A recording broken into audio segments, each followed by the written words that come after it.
보겠습니다. 로마서 1장입니다. 로마서 1장 16절로 17절. 성경을 찾으셔도 되고 앞에 있는 슬라이드를 보셔도 됩니다. 같이 한번 16절로 17절 천천히 한번 같이 읽겠습니다. 내가 복음을 부끄러워하지 아니하노니 이 복음은 모든 믿는 자에게 구원을 주시는 하나님의 능력이 됨이라. 첫째는 유대인에게요 또한 헬라인에게로다. 복음에는 하나님의 의가 나타나서 믿음으로 믿음에 이르게 하나니 기록된 바 오직 의는 믿음으로 말미암아 살리라 함과 같으니라. 아멘. 이 말씀을 읽는 것은 참 쉬운데 이 말씀이 쉽게 이해가 잘 안 되더라고요. 의는 믿음으로 말미암아 산다. 믿음에서 믿음에 이르게 한다. 말이 이해는 되는데 구체적으로 이게 무엇을 말하는지 조금 이해가 잘 안 되고 또 이해가 됐다고 하더라도 이것을 다른 사람들에게 이렇게 설명하는 것이 또 쉽지는 잘 않더라고요. 그래서 우리가 전도 집회를 마쳤고 또 예전에는 복음 전도 집회라고 이렇게 이야기를 했으니까 우리가 무엇을 전한 거냐 하면 우리가 믿는 복음을 전한 겁니다. 그러면 우리가 누군가에게 이 복음에 대해서 이야기할 때 잘 설명을 할 수 있어야 될 필요가 있겠다 싶은 생각이 들어서 오늘 1시간 동안 이 복음에 대해서 이야기를 좀 한번 해보려고 합니다. 이 내용을 어떻게 한 컷 그림으로 남기고 기억할 수 있을까 고민을 하다가 이렇게 한번 그림으로 표현을 해봤습니다. 옛날에 그 학교 다닐 때 과학 시간이나 이런 데 배웠던 그림을 한번 이렇게 사용을 해봤습니다. 전류는 항상 흐르죠. 우리 그 과학할 때에 건전지도 있고 전구도 있고 스위치가 있습니다. 그 선을 따라서 전류는 항상 흐르고 있습니다. 요 형광로도 마찬가지죠. 요것 생각하시면 쉬울 것 같습니다. 지금 스위치가 온 상태니까 불이 이렇게 다 들어와 있지만 제가 껐습니다. 끄면 어떻게 되느냐 하면 전류는 지금 흐르고 있습니다. 흐르고 있음에도 불구하고 불이 들어오지를 않죠. 믿음과 복음의 상관관계를 이 과학적인 것으로 우리가 한번 기억하고 머리에 담아 볼 수 있습니다. 저와 여러분에게는 믿음이 있습니다. 무엇에 대한 믿음이 있느냐 하면 복음에 관한 믿음이 있습니다. 근데 복음은 약간 능력이라고 말씀을 드렸습니다. 그 능력은 밖으로 드러나는 겁니다. 내 안에 어떤 능력이 오게 되고 그 능력은 반드시 내게만 머물러 있는 게 아니라 이 복음은 밖으로 발산되고 드러나게 되어 있습니다. 왜 그러냐 하면 그것이 하나님의 능력의 특징이기 때문에 그렇습니다. 여기 지금 불로 이렇게 표현되는 것처럼 그래서 이것을 복음이라고 이렇게 이야기해 볼 수 있습니다. 영어로 이렇게 적어놨는데 가스펠이라는 말은 그냥 복음이라는 얘기입니다. 복음은 빛나는 겁니다. 왜? 그 복음 안에는 빛의 모든 것에 근원되는 그분의 능력이 계시기 때문에 그렇습니다. 그리고 은혜가 흘러가고 있습니다. 전류가 흘러가고 있습니다. 그리고 우리가 믿음을 가질 때 그 믿음도 하나님이 주시는 거지만 우리가 믿음이라고 하는 스위치가 탁 작동하기 시작할 때 이 상태는 어떤 상태냐 하면 하나님의 모든 인류에게 은혜를 베풀어 주고 계시지만 그 은혜에 반응하지 못한 상태죠. 믿음이라는 것은 이것에 반응하게 하는 겁니다. 우리가 구원을 받았다, 복음을 받았다라는 표현은 이것입니다. 그러면 우리의 모습이 세상 사람들에게 어떤 모습이어야 되느냐 하면 이렇게 환한 모습이어야 되죠.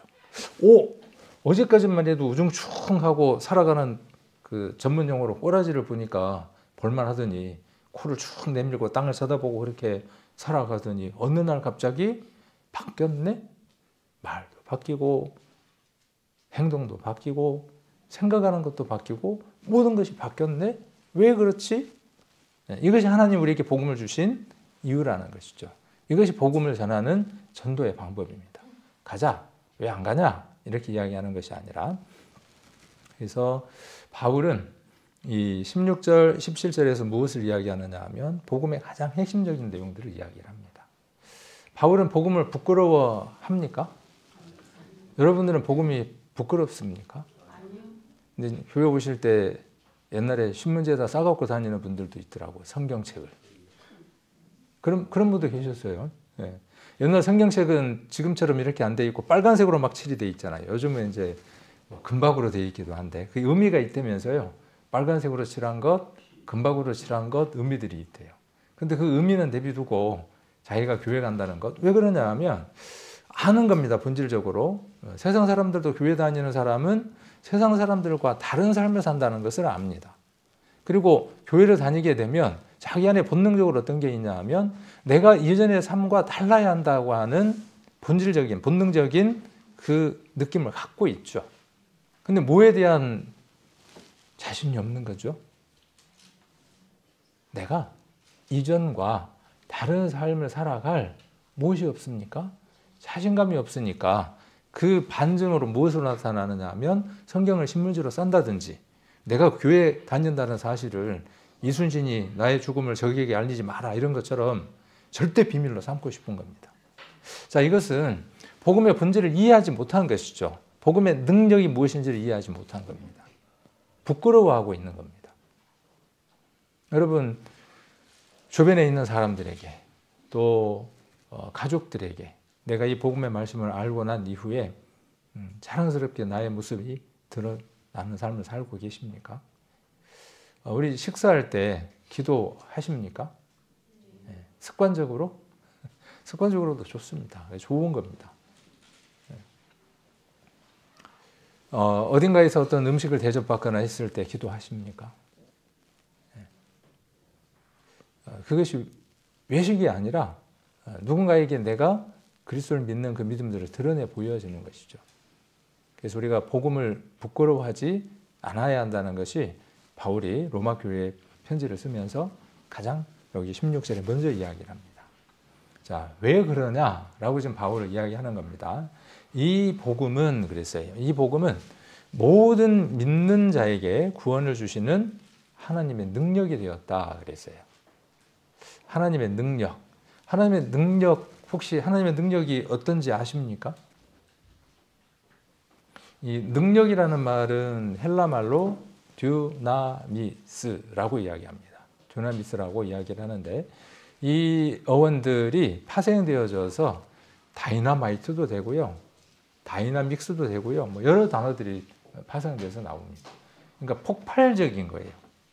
다이나마이트는 어떻습니까?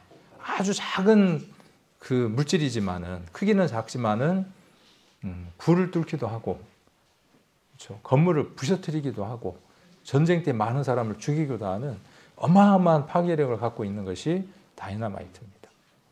하나님의 능력은 그 다이나마이트 정도일까요? 아닙니다. 근데 보입니까? 하나님 능력이 눈에 보입니까? 보이지 않습니다. 그러나 존재하죠. 우리가 전도집회 때 첫날 우리가 이 말씀을 암송하라 그랬죠. 요한복음 17장 3절 암송 못하면 누가 뭐 생명책에서 뺀다 그러고 자기 교회에서 지워버린다 그러더만 그럴 일은 없습니다. 우리 교회는 영생은 유일하신 참 하나님과 그의 보내신 자 예수 그리스도를 아는 것이다 그랬죠. 하나님에 관해서 아는 겁니다. 그냥 하나님이 아니라 유일하신 참 하나님. 그분을 우리가 전도집회 3일 동안 배우죠.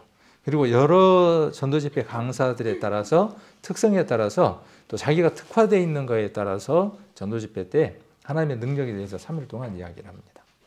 그걸 들을 때마다 어떻습니까? 내가 기존에 알았던 그 하나님의 능력보다 더한 것들 하나씩 더 발견하게 되죠. 그런데 그 능력이 지금 우리는 전도집회 때 어디에 있다고 본 겁니까? 세상의 만물 안에 있다고 본 겁니다. 지난번에 우리가 전도집회 첫날 그랬죠. 세상 사람들도 무엇을 안다? 하나님의 영원하신 능력과 신성이 그 만드신 만물에 분명히 보여 알게 되는 것을 세상 사람들이 알고 있다 그렇게 이야기를 했죠. 세상 사람들도 한다는 거예요. 그 능력을. 그런데 오늘 바울은 뭐라고 이야기하느냐 하면 그 능력이 모든 그 능력이 어디 속에 들어 있습니까? 복음 속에 들어 있습니다. 복음 속에 들어 있습니다. 그리고 그 능력은 언제 발휘되느냐 하면 구원을 주시는 하나님의 능력, 모든 믿는 자에게 우리가 믿음이라고 하는 그 스위치가 작동이 될 때 우리에게 이루어지는 일 하나가 무엇이냐 하면 구원을 하나님이 주신다는 것을 발견하게 됩니다.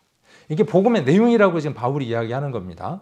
만일 여러분들이 복음이 무엇인지를 모르고 있다 그러면 또 누군가에게 설명을 해야 된다 그러면 오늘 이 1시간을 정리하시면 됩니다. 제가 친절하게도 다 정리를 못하면 정리를 해서 밴드에다가 올려드리고 문자로도 다 보내드릴게요. 근데 안 읽으시더라고. 읽으실 것 같아. 그런데 하여튼 보내드릴 겁니다. 그래서 복음은 이렇게 이야기를 하고 있는 겁니다. 복음은 믿는 자에게, 그러니까 복음이라고 하는 것은 스위치가, 믿음이라고 하는, 페이스라고 하는 그 믿음 스위치가 어떻게 돼야 되는 거죠? 딸깍하고, 아까 제가 스위치를 이렇게, 이건 이제 믿음이 어떻게 된 상태예요? 믿음이 있기는 있지만 어떻게 된 상태? 작동하고 있지 못한 상태. 작동을 해야 되죠. 그러니까 믿음은 항상 어떻게 돼 있어야 됩니까? 교회 올 때만, 집에 갈 때 끄고 문 열고 나가면서 딱 끕니다. 그리고 이제 한참 세상을 살 동안에는 끄고 이렇게 살아요. 깜깜하게 살다가 전류는 흐르고 있지만 예배에 참석해야 된다 그러니까 어떻게 해요? 아이고 아참 하고 켜지. 그게 아니고 계속 켜져 있어야 되는 거죠. 그래서 모든 믿는 자에게 구원을 주시는 하나님의 능력이 어디에 담겨 있느냐 하면 복음 속에 있습니다. 그러면 복음을 받았다, 복음을 들었다, 복음이 내게 있다라는 말은 내가 구원이라고 하는 하나님의 그 구원에 내가 반응하는 믿음으로 작동했다라는 얘기예요. 그 믿음이 내게 지금 와 있다는 거고 그 능력이 내게 지금 와 있다는 겁니다. 그러면 천지 안에 있었던 영원하신 능력, 신성이 지금 어디에 있다는 겁니까? 아까 복음 안에 있다라고 이야기했잖아요. 복음은 하나님의 능력이라 그랬으니까 그 복음이 믿음으로 내 안에 이루어질 때 구원함이라고 하는 것은 우리가 말하는 과거, 현재, 미래 모든 죄를 사함받았다 보다 더 큰 내용들을 포함하고 있다는 거예요. 그건 말할 것도 없고 하나님의 능력, 그 두나미스라고 하는 능력이 그날 우리에게 왔다. 그런 얘기입니다. 그런데 이건 차별이 있다 없다. 계속 바울은 이야기합니다. 로마서에서 한 번이 아니고 여러 차례에서 뭐라고 이야기하느냐 하면 이 능력은 하나님이 특별한 사람에게만 주는 것이 아니다. 유대인에게만 주는 것이 아니라 여기 첫째는 유대인에게요. 또한 헬라인에게로라 그랬죠. 헬라인은 지난번에 무엇의 대표라고 말씀드렸습니까? 이방인의 대표라고 말씀을 드렸죠. 자, 모든 이에게 주어지는 겁니다. 자, 그리고 복음에 대해서 지금 바울이 정의를 내리고 있는 겁니다. 자, 또 두 번째로 복음은 그러니까 하나님의 능력이다 이렇게 지금 이야기를 하는 것이고 두 번째로 또 복음에는 무엇이 나타나 있습니까? 우리가 어떤 것에 대한 정의를 제대로 못 내리고 개념 정리가 안 돼 있으면요 헤맵니다. 항상 헤맵니다. 그래서 엉뚱한 삶을 삽니다. 복음이 무엇인지 모르기 때문에 우리가 복음의 삶을 살아내지 못하는 겁니다. 자, 첫 번째 우리가 무엇을 지금 제대로 알아야 하는 겁니까? 하나님의 능력이 어디 있다? 복음 안에 있고 그 복음이 지금 어디에 있다? 내 안에 있다. 그러면 이 얘기는 무슨 얘기입니까? 뒤로 자빠질 얘기죠. 정말 놀랄 만한 얘기죠. 그 능력을 우리가 살아간다면 능치 못할 일이, 그렇죠? 못할 일이 뭐가 있겠습니까? 불가능한 일이 뭐가 있겠습니까? 저 산이 나로 하여금 어떤 일을 하지 못하도록 장애물로 있습니다. 어떻게 하면 됩니까? 다이너마이트 하나 넣고 폭파시켜버리면 되죠. 과거라고 하는 그 산, 내게 습관이라고 하는 산, 하나님께 가까이 가지 못하게 하는 수많은 산들이 있습니다. 복음을 받았다라고 하는 것은 그것을 무너뜨릴 만한 능력이 내게 있다입니다. 바울은 이렇게 지금 선언하고 있습니다. 아까 두 번째 믿음에는 하나님의 의가 나타났다 그랬어요. 하나님의 의가 무엇일까요? 참, 저 사람은 어렵게 살아. 그죠? 그냥 있다 그러면 있으면 되지. 뭐, 그거, 의가 뭐냐고 또 묻냐고 또 이렇게. 하나님의 말씀은 우리에게 하시고자 하는 말씀이 얼마나 많으시겠습니까? 그 많은 마음의 말씀을 선별하고 고르고 골라서 1189장 안에다가 하나님이 간절하게 담으신 겁니다. 그러니까 한 글자 한 글자 안에 우리가 상상할 수도 없는 많은 내용들이 들어 있습니다. 그러므로 우리는 한 글자를 대할 때마다, 한 문장을 대할 때마다 수고해야 합니다. 깊이 생각을 해봐야 됩니다. 근데 의외로 쉬운 것들이에요. 쉽게 우리가 생각을 해보면 하나님의 의는 뭘까요? 하나님의 의는 거룩함. 그죠? 의라는 것은 뭐냐면은 정의이잖아요. 정의. 올바름. 그런 것이 없습니다. 하나님에게. 그런데 그 하나님의 의에 비교해 봤을 때, 비추어 봤을 때 우리는 하나님의 그 의 앞에 설 수 있어요? 없어요? 없어요. 그래서 로마서가 이야기하고자 하는 것이 무엇이냐 하면 너희가 그렇게 하나님 앞에 설 수 없는 자인데 값 없이 하나님 앞에 의롭게 설 수 있는 은혜를 주었다는 거예요. 이걸 가리켜서 우리가 신학적인 용어로 이신칭의라고 이야기합니다. 믿는 자에게 하나님의 의에 도달할 수 있도록, 하나님의 의에 전가될 수 있도록 하나님이 길을 열어주셨다. 이게 로마서에서 이야기하는 가장 중심 내용입니다. 하나님의 의가 어디에 지금 있다는 겁니까? 저를 보면 안 돼요. 하나님의 의. 그렇게 하나님의 거룩하심, 하나님의 정의, 하나님 우리의 정의 내릴 수 있는 그 모든 것들이 하나님의 그 의라고 하는 것 속에 들어있죠. 그러면 우리가 내가 거룩하니 너희도 거룩하라. 그렇게 성경 전체에서 거룩이라고 하는 한 단어로 쭉 관통한다 그랬죠. 그게 하나님의 의예요. 그럼 우리가 하나님의 의에 합당하게 살아야 될 텐데 사라집니까? 사라지지 않는다는 거죠. 그래서 하나님께서 그렇게 살아갈 수 있는 길을 열으셨는데 그 길이 어디에 나타나 있다는 겁니까? 여기 복음에, 그죠? 복음에가 뭐가 나타나 있다는 겁니까? 이 얘기는 이렇게 이야기할 수 있습니다. 하나님과 같이 거룩한 삶으로 살아가는 그 삶이 이루어지려면, 그렇죠. 하나님의 의 가운데 들어가려면 어떻게 해야 됩니까? 라고 이야기할 때 그 답이 무엇이냐 하면 복음입니다. 라고 이야기할 수 있습니다. 복음을 받았다는 얘기, 복음을 들었다, 내가 복음 안에 산다라는 말은 아까 하나님의 능력 안에 산다는 말이고, 그러므로 그 사람은 어떤 삶을 사느냐 하면 하나님처럼 거룩한 삶을 살아가는 것이죠. 자, 그러면 이렇게 한번 되물어 볼 수 있습니다. 내가 복음을 들은 사람이고 복음이 내 안에 있다라고 고백한다는 것은 내가 어제보다 오늘 하나님과 같은 삶의 모습이 내 삶 안에 드러나게 됐다, 나타나게 됐다, 이렇게 말할 수 있죠. 그 말의 의미입니다. 복음에는 하나님의 의가 나타나 있습니다. 그래서 어디에서 어디에 이르게 합니까? 믿음으로 믿음에 이르게 합니다. 이 말이 무슨 말일까요, 이게? 믿음으로 믿음에 이르게 한다. 말이 좀 어렵습니까? 자, 믿음으로 우리가 시작하고 그 믿음으로 말미암아 자라게 해서 결정적인 종착지까지 가게 하는 모든 것들이 무엇으로 이루어진다는 것이냐 하면 이것으로 이루어지는 겁니다. 이것으로. 모든 것은 무엇으로 이루어지는 거예요? 이것으로. 그러니까 우리에게 있어서 이 믿음은 굉장히 중요한 것입니다. 믿음에서 믿음으로 이르게 한다 그랬어요. 자, 그러면서 우리 잘 아는 기록된 바 오직 의인은 믿음으로 말미암아 살리라 함과 같으니라. 이 말씀은 바울이 독창적으로 만들어낸 말이죠. 이 말은 어디에 기록되어 있는 말씀입니까? 성경에. 성경 어디에? 구약에. 구약 어디에? 하박국서에 기록되어 있는 겁니다.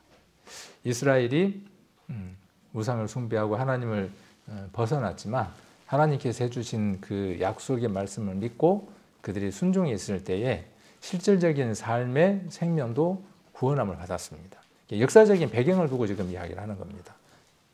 그들이 하나님의 말씀을 믿음의 말씀을 가지고 순종히 했을 때에 그들이 실질적인 삶의 구원도 얻었습니다. 그 말씀을 인용해서 지금 오직 의인은 믿음으로 말미암아 살리라 그렇게 이야기를 했습니다.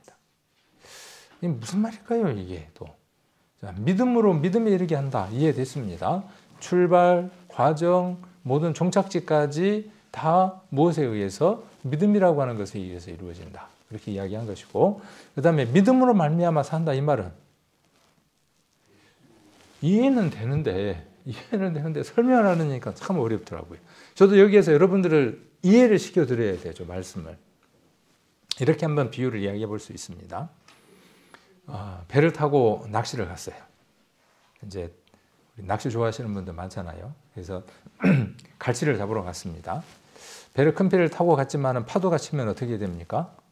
잘못하다가 수영을 잘하더라도 빠져서 죽을 수도 있으니까 요즘은 뭘 꼭 입게 합니까? 구명조끼를 반드시 입히죠. 요즘 구명조끼는 진짜 잘 나왔더라고요. 옛날 건 막 불편하고 그러는데 요즘은 잘 나와 있더라고요. 자, 이 조끼에 해당하는 게 뭐냐 하면 믿음입니다. 이게 믿음입니다. 그러니까 이렇게 한번 생각을 해볼 수 있습니다. 그 조끼를 입는 이유는 무엇 때문에 입는 거죠? 내가 수영은 잘하지만 어떤 불의의 일들이 생겼을 때에 최악의 상태가 됐을 경우 내가 나를 살릴 것이다. 그러니까 뭐냐 하면 구명조끼예요. 구명, 목숨을 구원해 줄 수 있는 조끼라고 생각하니까 어떻게 한 거죠? 입은 거죠. 입고 있다가 어떤 일이 생겼습니까? 입고 있다가 그런 일이 생기면 안 되지만은 배가 파도에 파손돼서 죽게 생겼습니다. 그런데 그 구명조끼가 그 상황에서 어떤 일을 하게 됩니까? 그 본연의 역할을 하게 되죠. 그러니까 어떻게 됩니까?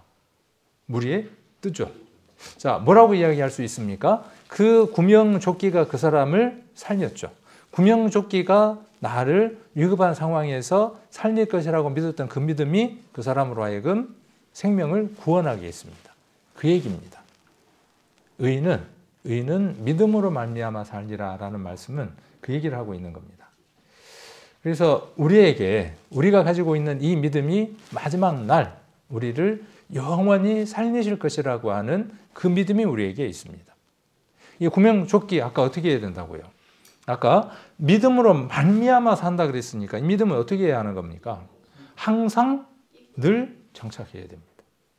누가 총을 쏠 것 같으니까 누가 지금 요즘 방탄조끼를 부지런히 입고 다니는 분도 계시더라고. 누가 칼로 찌를 수도 있고 그런 일이 없으면 좋겠지만 총도 우리나라에 없으니까 총을 쏠 일도 없겠지만 그러나 이것이 나를 살린다고 하는 그 믿음이 있기 때문에 보험도 마찬가지죠.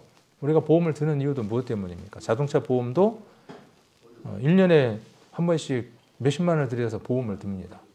그것은 나를 위한 준비이고 또 하나는 누구를 위한 준비입니까? 다른 사람을 위한 준비입니다. 내가 보상할 능력이 없기 때문에 제대로 보상할 능력을 내가 갖추고 있지 못하기 때문에 내가 원치 않지만 실수했을 때 그 실수로 인한 피해를 충분히 보상하기 위해서 뭘 하느냐 하면 보험을 드는 겁니다. 저와 여러분이 든 보험이 있잖아요. 입은 조끼 있잖아요. 이 보험은 나를 먼저 위한 겁니다. 나의 생명을 구원해 주는 기가 막힌 조끼입니다. 그런데 이 조끼가 누구에게도 필요하다는 사실입니까? 내게만 필요한 것이 아니라 내가 사랑하는 사람에게 꼭 필요한 것이 무엇이냐 하면 이 보험입니다. 영생보험입니다. 이 16절, 17절 안에는 무엇을 내포하고 있느냐 하면 로마서 전체의 핵심이 무엇이냐면요. 우리가 그 로마서를 강의하거나 로마서를 학교나 이런 곳에서 우리가 학생들한테 가르칠 때 로마서를 뭐라고 이야기하느냐 하면 교리서라고 이야기합니다. 근데 교리서인데 어떤 교리서냐 하면 칭의, 그 다음 성화, 영화에 대해서 완벽하게 정리되어 있는 교리서가 로마서다라고 이야기를 합니다. 어떻게 사람이 의롭게 되는지 그리고 구원받고 난 이후에 의로워지는 것만으로 끝나는 것인지 아니면 그 이후에 어떠한 삶이 있는지에 대해서 상세하게 설명하고 있는 책이 로마서입니다. 그러니까 구원받은 성도는 로마서를 14장까지 부지런히 읽으셔야 되겠죠. 14장까지 부지런히 읽으셔야 됩니다. 16장까지 있습니다. 제가 잠깐 한번 시선을 돌리려고 16장까지 있습니다. 먼저 꼭 읽어야 되는 성경이 많지만 사복음서도 읽어야 되겠지만은 로마서도 깊이 읽어봐야 되고요. 그리고 로마서하고 또 결을 같이 하는 성경들이 있습니다. 갈라디아서가 로마서의 핵심만 모아 놓을 정도로 간략하게 기록해 놓은 것이 갈라디아서이기도 합니다. 자, 그래서 우리가 이 16절, 17절 안에 무엇이 들었냐 하면 구원의 모든 전 과정에 대해서 이야기를 하고 있습니다. 그러니까 구원은 진행형이고 마치 열차가 한 출발점으로 시작해서 여러 역을 거쳐 종착지까지 가는 것처럼 우리의 신앙은 그러한 신앙이다라고 이야기를 하고 있습니다.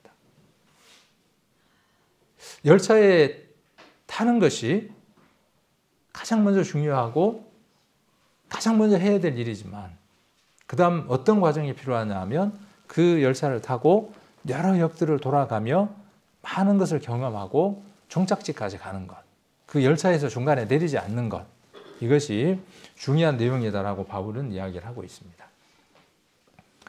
자, 복음은 내용이 무엇일까요? 자, 그래서 이것을 한번 이렇게 정리를 해보려고 합니다. 이제 중요한 내용은 다 이야기를 했으니까 오늘 하고 싶은 얘기는 다 했습니다. 그래서 이 몇 개의 그 슬라이드를 통해서 반복하고 한번 확인해 보는 시간을 가져보려고 합니다. 복음은 내용이 있습니다. 핵심 내용이 있습니다. 복음은. 자, 그리고 복음은 능력이 있습니다. 이게 들으면서 한번 정리를 해보시면 됩니다. 복음은 내용이 있고, 그 다음 능력이 있고, 그 다음 복음은 목적이 있습니다. 여기 안에 다 아까 16절, 17절 안에 다 이야기를 했지만 그 내용들을 우리가 조금 읽으면서 정리를 해보려고 하는 겁니다. 그 다음 복음은 대상이 있습니다. 복음의 대상 그러면 금방 떠오르죠. 복음은 모든 사람의 대상입니다. 그 다음 복음은 허락 범위가 한정되어 있습니다. 그렇죠? 네. 그 다음 복음은 결과가 있습니다. 복음의 결과. 그래서 이렇게 5가지를 이렇게 슬라이드를 보면서 한번 읽으면서 정리를 해보려고 합니다. 복음의 내용입니다. 복음의 내용은 예수 그리스도 그 자체입니다. 그래서 복음은 예수 그리스도의 삶, 죽음, 부활, 승천, 재림을 통한 하나님의 구원 계획입니다. 곧 예수 그리스도 안에서 이루어진 하나님의 은혜의 소식입니다. 복음은 단순한 가르침이나 교훈이 아닌 역사적 사건을 바탕으로 하고 있고 죄인을 위한 하나님의 구속의 선포입니다. 로마서 찾았으니까 로마서 1장을 먼저 한번 보겠습니다. 1장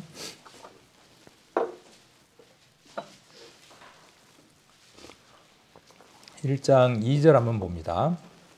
1절에서는 자기가 복음을 위해서 택정받았다. 내가 복음의 사도다. 그렇게 이야기를 하고 있고 2절에 이 복음에 대해서 지금 바울이 이야기합니다. 2절 이 복음은 하나님이 선지자들로 말미암아 그의 아들에 관하여 성경에 미리 약속하신 것이라. 이게 복음은 여기 바울은 어떻게 정의를 내리고 있느냐 하면 그의 아들에 관한 것. 그렇죠? 복음은 그의 아들에 관한 겁니다. 그러면 우리가 이렇게 한번 넓게 정의를 내려볼 수 있습니다. 복음은 성경 전체이다. 이렇게 이야기할 수 있습니다. 왜? 성경 전체가 누구에 관해서 이야기하고 있냐 하면 예수님에 관해서 이야기하고 있습니다. 창세기부터 요한계시록 전체가 복음에 대해서 이야기를 하고 있고 그 복음의 본질적인 내용 전체는 그의 아들 예수님에 대해서 이야기를 합니다. 구약도 예수님에 대해서.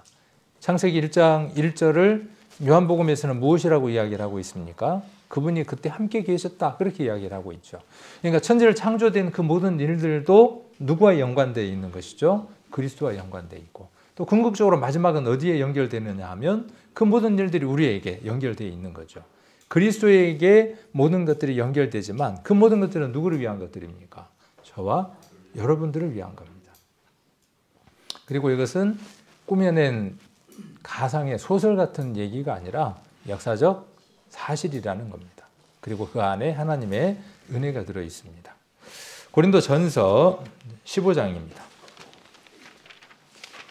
앞으로 제가 외우라는 성경들이 좀 많아질 것 같아요. 요한복음 17장 3절도 그렇고 오늘 본문 로마서 1장 16절로 17절 꼭 암송하셨으면 좋겠습니다. 그리고 또 고린도전서 15장도 우리 성도님들이 다 암송을 할 수는 없지만 고린도전서 15장 그러면 설교자가 뭔 얘기하려고 하는구나 얼른 눈치를 챌 수 있게. 자, 3절 한번 봅니다. 자, 2절부터 한번 볼까요? 2절 15장 2절 281페이지 너희가 만일 나의 전한 그 말을 굳게 지키고 헛되이 믿지 아니하였으면 이로 말미암아 구원을 얻으리라. 로마서에 나와 있는 말씀하고 같습니다. 이게 복음에 대해서 믿으면 그 말이죠. 믿으면 자, 이로 말미암아 구원을 얻으리라. 3절 내가 받은 것을 먼저 너희에게 전하였노니 이 받은 게 무엇입니까? 1절입니다. 1절에 보면 형제들아 내가 너희에게 전한 복음이라고 이야기를 했습니다. 이제 연결이 되죠. 이 복음은 그러니까 로마서 1장 16절에 17절에 함축되어져 있는 그 복음을 이야기를 하는 겁니다. 자, 그러면서 받은 것을 너희에게 전하였노니 이는 성경대로 그리스도께서 우리 죄를 위하여 죽으시고, 그러니까 성경에는 우리 죄가 적혀 있다는 뜻이기도 하죠. 이 성경 우리가 한번 이해를 해본다 그러면 성경 속에 우리 죄가 적혀 있다고요. 우리가 왜 죄인 되었는지, 그리고 지금 우리가 살아가는 이 죄의 모습이 왜 그의 모습인지를 무엇을 통해서 발견할 수 있다는 겁니까? 성경을 통해서 발견할 수 있다는 겁니다. 그리고 성경에서 누구에 대해서 이야기한다는 겁니까? 그리스도에 대해서 말한다는 겁니다. 그리고 그리스도는 우리 죄 때문에 그리스도께서 죽으셨다라고 이야기를 합니다. 그러니까 예수님의 죽음은 복음에 있어서 출발점이며 가장 중요한 내용입니다. 그리스도의 죽음은, 예수님의 죽음은 역사적 사실이고 그 죽음은 무엇을 말하느냐 하면 성경 속에 기록되어 있는 수많은 죄가 그리스도에게 감당됐음을 선언하고 있는 것이 예수 그리스도의 십자가의 죽음입니다. 그에게 넘겨졌음을 선언하고 있는 거죠. 그러니까 우리는 믿음의 눈으로 성경을 보게 되면 무엇을 보게 되느냐 하면 예수님의 십자가의 죽음은 무엇인 것을 발견하느냐 하면 나의 죄가 그곳에 있음을 발견하게 됩니다. 바울은 그것을 인정하지 못하다가 후에 다메섹 도상에서 예수님을 만나고 그 사실을 발견하게 되죠. 저주받은 것이 누구 때문에 저주받은 것입니까? 그래서 이 기록을 쓴 겁니다. 바울의 저주가 신명기에 기록되어 있는 대로 자기 잘못 때문에 저주받은 것으로 알았다는 말이죠. 그런데 이제 바울이 눈을 뜨고 보니까 어때요? 자기의 죄가 낱낱이 성경에 기록되어 있고 그 죄로 인하여 그리스도가 오셨고 오신다고 기록되어 있고, 그래서 아까 로마서 1장에 뭐라고 기록하고 있는 거죠? 2절에 로마서 1장 2절에 뭐라고 기록했습니까? 복음은 그의 아들에 관한 것이라고 이야기를 하고 있죠. 그리스도에 관한 것이라고 이야기를 하고 있죠. 이건 너무나 신비로운 것 같아요. 나의 죄가 성경에 다 기록되어 있고 성경을 읽으면 내 죄를 발견하게 되고 성경대로 그리스도께서 아들에 대해서 구약에 기록되어져 있으니까 그분이 나의 죄를 감당하셨구나 하는 걸 발견하는 거죠.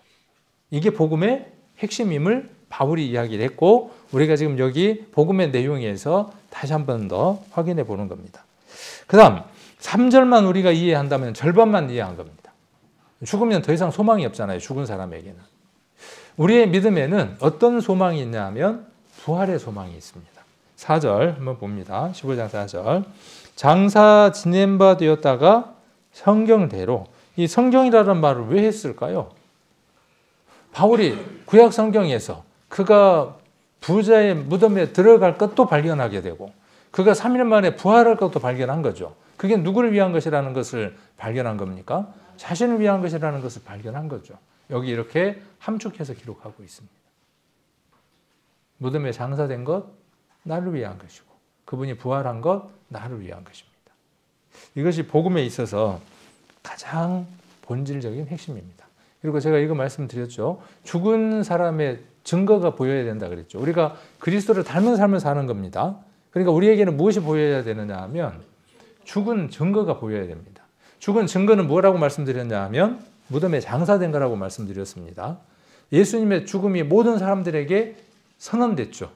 십자가에서 선언됐지만 무덤에 장사됨으로 모든 사람이 증거로 삼을 수 있었습니다. 그리스도인의 삶은 무엇이 있어야 되느냐 하면 죽음에 넘겨진 장사된 증거가 드러나는 삶을 살아야 됩니다.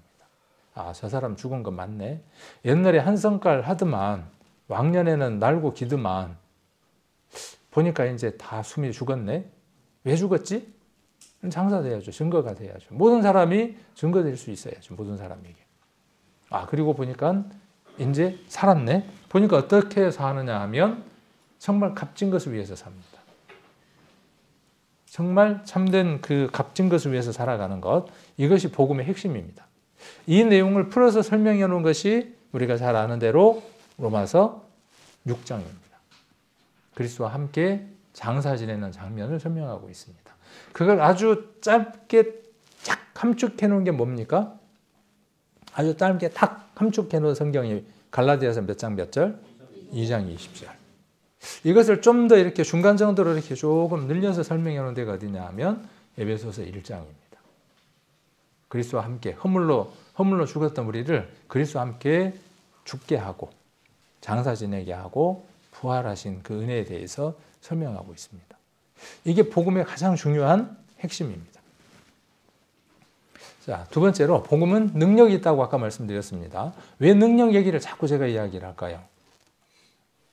능력이 있는데 이 능력을 드러내지 못하고 살아가니까 안타깝고 아쉬워서 그런 거죠. 그래서 이걸 제가 여러 설교를 갖고 그 비유로 설명을 해드렸습니다. 방앗간 이야기 해드렸나요? 기억나시나요? 이 하나님의 능력 이야기할 때 옛날 방앗간 생각하시면 됩니다. 발동기, 큰 발동기가 옛날 방앗간 밖에 있습니다. 무서웠어요. 그 앞에 지나가면 막 소리가 막 쿵쿵쿵 하면서 막 땅을 울리면서 소리도 굉장히 큽니다. 요즘 유튜브에 보니까 그 영상들 많더라고요. 그리고 안쪽에다가 어떻게 하느냐 하면 큰 축대를 만들어 놓고 거기에다가 벨트를 걸 수 있도록 만들어 놓습니다. 그리고 그 아래에는 여러 기구들이 있습니다. 고춧가루 빠는 거, 또 그 떡국가래 빼는 거 여러 개가 있습니다.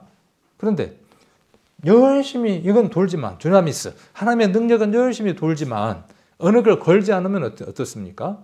아무 일도 일어나지 않습니다. 갑자기 아무 일도 일어나지 않았다 그러니까 갑자기 또 누구 얘기가 생각이 나는데 가만히 있으면 아무 일도 일어나지 않습니다. 걸어야 됩니다. 자, 그 거는 것은 누가 건다고요? 거는 것은 아까 이야기했던 대로 거는 것은 여러분이. 이건요. 자, 복음은 단순한 정보가 아니라 영적 생명을 창조하는 능력입니다. 죄와 사망의 권세를 깨트리는 하나님의 도구입니다. 그러니까 구원을 받았다라는 얘기는 죄와 사망의 권세를 깨트리며 살아가는 삶인 겁니다. 단순한 교리가 아니라 하나님의 능력에 기초한 겁니다. 인간의 행위가 아닌 하나님의 주권적 역사로 이루어지고 모든 믿는 자를 구원하는 능력으로 작용합니다. 복음은 죄인을 구원하고 삶을 변화시킵니다. 하나님과의 관계를 회복시키는 능력입니다. 그래서 매일 하나님하고의 관계가 회복이 되면 삶의 변화가 나타납니다. 이 삶의 변화는 뒤에도 말씀드리겠지만 결과적으로 내 가정을 변화시키고 그리고 직장을 변화시키고 공동체를 변화시킵니다. 지난번에 겨자씨 비유도 이야기해드렸죠. 겨자씨 비유를 예수님이 하신 이유가 어디에 있다고요?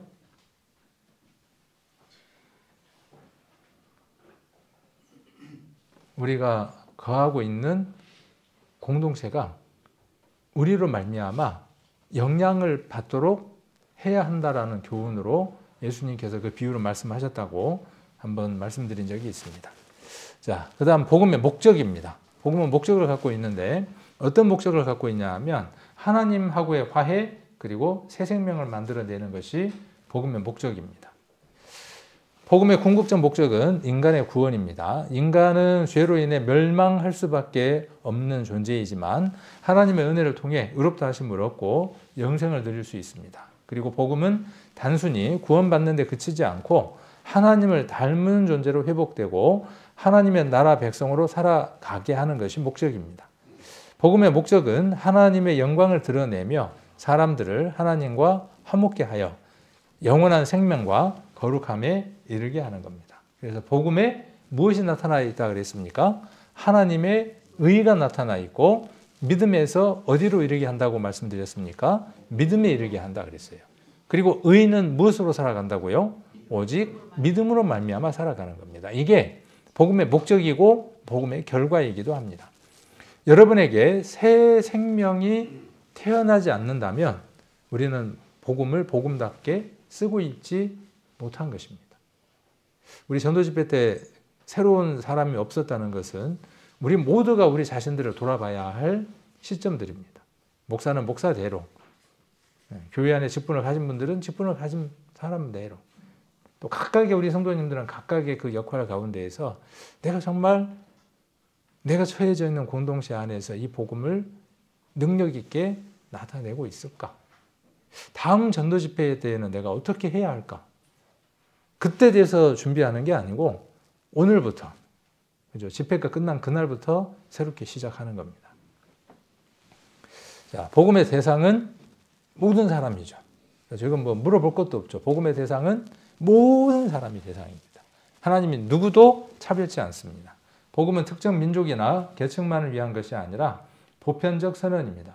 이 얘기를 제가 왜 굳이 복음의 대상을 이야기를 할까요? 하나님이 모든 사람을 복음의 대상으로 삼으셨다는 것은 우리로 하여금 어떤 일을 해야 하는가에 대한 얘기를 하고 계시는 거죠. 잘 알아들을 사람에게만 복음을 전하는 거죠. 내가 사랑하는 사람에게만 복음을 전하는 거죠. 내가 아끼는 사람에게만 복음을 전하는 거죠. 아니죠. 그래서 복음의 대상은 우리에게 중요합니다. 왜? 하나님이 그 대상을 선정하셨기 때문에 그렇습니다. 전 인류의 회복을 위한 하나님의 초청이고 복음은 유대인뿐만 아니라 모든 인류를 위한 겁니다. 이방인과 유대인 차별 없이 누구나 복음을 통해 구원을 받을 수 있음을 바울은 강조하고 있고 복음은 모든 사람을 위한 것입니다. 그래서 모든 민족, 모든 계층, 모든 세대, 모든 지역을 막론하고 복음은 전파되어야 됩니다. 왜? 하나님이 복음을 그렇게 전하기를 기뻐하시니까. 마가복음 16장도 그렇고 마태복음 마지막 장 28장 맞나요? 28장이 19절로 20절에서도 무엇을 이야기합니까? 가라라고 선언하고 누구에게? 모든 민족에게, 모든 족속에게 복음을 전하라고 하는 명령을 누가 들었습니까?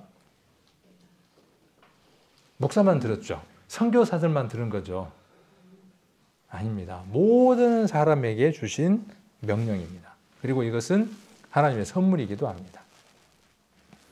자, 그리고 복음은 허락 범위가 한정되어 있습니다. 복음은 누구에게만 한정되느냐 하면 믿는 사람에게만 한정되어 있습니다. 복음이 복음되기 위해서는 아까 무엇이 필요하다고요? 아까 스위치를 켜는 그 일이 필요하다 그랬죠. 모든 사람을 다 구원해 놓으셨습니다. 모든 사람이 이렇게 밝게 빛날 수 있도록 능력을 부여할 수 있습니다. 그러나 무엇이 없이는요, 믿음이라고 하는 그 반응이 없으면 그 믿음이 있어야만 어떻게 할 수 있는 것이죠? 그 불이 빛나게 되어지는 겁니다. 하나님은 모든 이에게 복음을 들을 기회를 주시며 누구든지 믿으면 구원에 이르는 열린 문입니다. 복음은 모든 인류를 향하지만 그것이 적용되는 범위는 믿는 자에게만 한정됩니다. 즉 믿음을 통해 하나님의 의가 주어지고 구원의 약속이 성취됩니다. 복음은 회개하고 믿는 자 누구에게나 허락되며 하나님께서 은혜로 모든 사람에게 열어두신 길입니다. 조건이 뭡니까? 이 따로따로가 아니죠. 듣고, 그렇죠. 듣고, 그 다음 뭡니까? 믿고, 그 다음 뭡니까? 회개하는 것이죠. 이 일이 한정적으로 이루어진 사람에게만 이 은혜가 베풀어져 있습니다. 그래서 요한복음 3장 16절 혹시 암송하시나요? 한번 볼까요? 요한복음 3장 16절. 요한복음 3장 16절 같이 한번 읽겠습니다. 자, 같이 한번 요한복음 3장 16절 같이 한번 읽겠습니다. 하나님이 세상을 이처럼 사랑하사 독생자를 주셨으니 이는 저를 믿는 자마다 멸망치 않고 영생을 얻게 하려 하십니다. 이 말씀 하기 전에 바로 앞절에 15절 한번 봅니다. 이는 저를 믿는 자마다 라고 이렇게 이야기를 합니다. 하나님의 간절하심은 어디입니까? 아까 그 복음의 대상에서 모든 사람이지만 간절하심이, 그 간절하심이 어디에만? 믿는 자에게만 그 효력이 발생한다는 것이죠. 우리에게 지금 그 효력이 발생하고 있습니다. 자, 그리고 복음의 결과입니다. 복음의 결과는 새 생명이 되는 겁니다. 그리고 새 삶의 열매를 맺는 데에 있습니다. 나무를 심는 목적이 어디에 있느냐 하면 꽃도 보고 싶겠지만 그 꽃을 통한 열매입니다. 그래서 죄사함, 하나님하고의 화해, 새 피조물, 공동체의 변화 이런 것들이 결과이기도 합니다. 바울은 오직 의인은 믿음으로 말미암아 살리라 하는 것이 결과입니다. 아까 믿음으로 말미암아 산다는 것에 대한 예화 이야기한 거 생각나시죠? 우리는 그 믿음의 조끼를 입고 가야 합니다. 그리고 집회 마지막 날 그 선장 얘기도 하나 했던 거 기억나시죠? 여러분들은 뭘 받았습니까? 복음이라고 하는 티켓 하나를 받았습니다. 이 티켓은 일평생 한 번만 발행되는 거고 누가 주는 거냐 하면 선장이 특별히 돈을 주고 팝니다. 돈을 주고 팔지 않습니다. 원하는 사람은 누구든지 받을 수 있습니다. 받고 아랫목에다가 잘 집어넣는 사람 아무 의미 없습니다. 받고 그 배에 타야 합니다. 배에 타고 어떻게 하느냐 하면 그 항해를 언제까지? 그 항해가 마치는 날까지 하는 겁니다. 누구와 함께? 선장과 함께. 그 배에는 누가 탔을까요? 그 배는 물론 예수님이 탔고 또 누가 탔을까요? 내가 탔습니다. 또 누가 탔을까요? 개망난이도 타고요. 그죠? 별의별 사람들이 그 배에 다 탔습니다. 하루도 조용할 날이 있을까요? 없습니다. 근데 우리는 어떻게 기대합니까? 교회는 그렇게 조용할 것이라고 기대합니다. 그러나 조용할 수 있는 조건 하나가 있죠. 복음에 하나님의 의가 나타나 있으니까 그 하나님의 의에 부합되게 살려고 하면 어떠한 삶들이 이루어져 가겠습니까? 그 배가 잔잔하고 찬양이 흘러나는 그러한 배가 되어집니다. 우리가 원하는 것은 그것을 원하고 하나님께서도 교회 가운데에 이것을 가장 원하실 겁니다. 로마서 5장 한번 보겠습니다. 로마서 5장 1절입니다.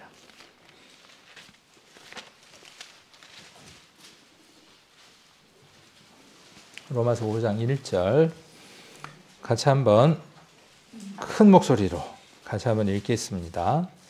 그러므로 믿음으로 의롭다 하심을 얻었은즉 우리 주 예수 그리스도로 말미암아 하나님으로 더불어 화평을 누리자. 이것이 가장 중요한 내용입니다. 이제 우리가 해야 할 일들이 무엇이냐 하면 믿음으로 의롭다 하심을 얻었은즉 우리 주 예수 그리스도로 말미암아 하나님으로 더불어 화평을 누리는 거죠. 그 배 안에서 누구를 중심으로 해서 화목제인 예수 그리스도를 중심으로 해서 화평을 누리고 살아가는 일입니다. 이것이 복음의 결과입니다. 자, 복음의 능력을 믿고 우리는 살아가야 합니다. 복음을 부끄러워해야 하겠죠. 복음의 능력을 신뢰하지 말아야 되겠죠. 복음으로 변화된 삶을 살아가는 것도 부끄러워해야 되겠죠. 이겁니다. 우리가 복음의 능력을 믿고 살아간다는 것은 부끄러워하지 않는 겁니다. 그 능력을 신뢰하는 것이고 그것으로 말미암는 삶의 결과. 그래서 1장 17절에서 이야기하는 의인은 믿음으로 말미암아 살리라라고 하는 말은 이렇게 정리를 해서 우리가 받아들여 볼 수 있습니다. 복음의 능력을 믿고 살아가는 것은요, 이 스위치를 차단하지 않는 겁니다. 어떠한 일이 있어도 이 스위치를 끄지 않는 겁니다.